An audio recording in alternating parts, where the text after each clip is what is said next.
Klimso ahut pen jurap nang penne non pune seng vedola Klimso ahut pen jurap nang penne non pune seng vedola nang kang hon kilong ni singarlo prayo ni bino kang hon nang ne joy ne jadi je pasungri none boy phir bhi ke wang ne hello nang ka kang hon thi do ve ni lo kang hon thi do ve ni lo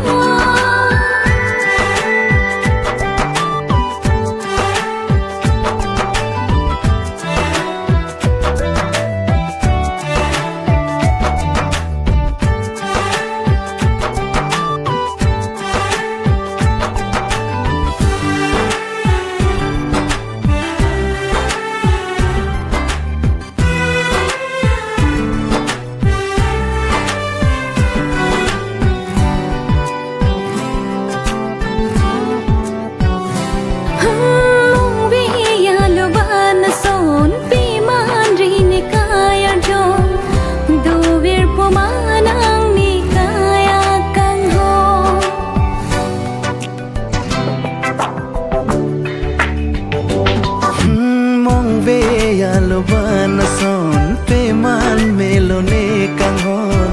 do ver ponang kaya lo Klimso ahut pen joy rap nang pen ne non pune seng vedola रूप हाय खम खेत में जादी चे पसुंग ने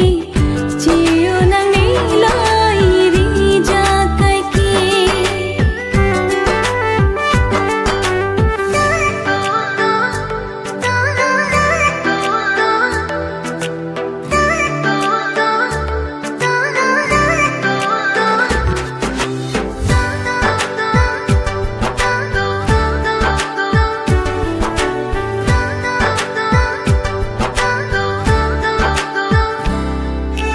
ang song chiklo son kai ke turbong le donon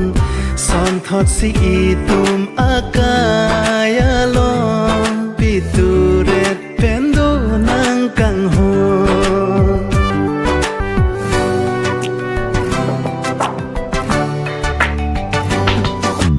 ranam doi phan ekang ho na ba thir thip pindu na ekayar jo Klimso ahut pen jurap nang pen ne non pune seng vedola Klimso ahut pen jurap nang penne non pune sing vedola nang kang hon kilong ni singarlo prayo ni bino kang hon nang ni joy ni jadi je pasungli none boy phir bhi ke wang ne hello nang ka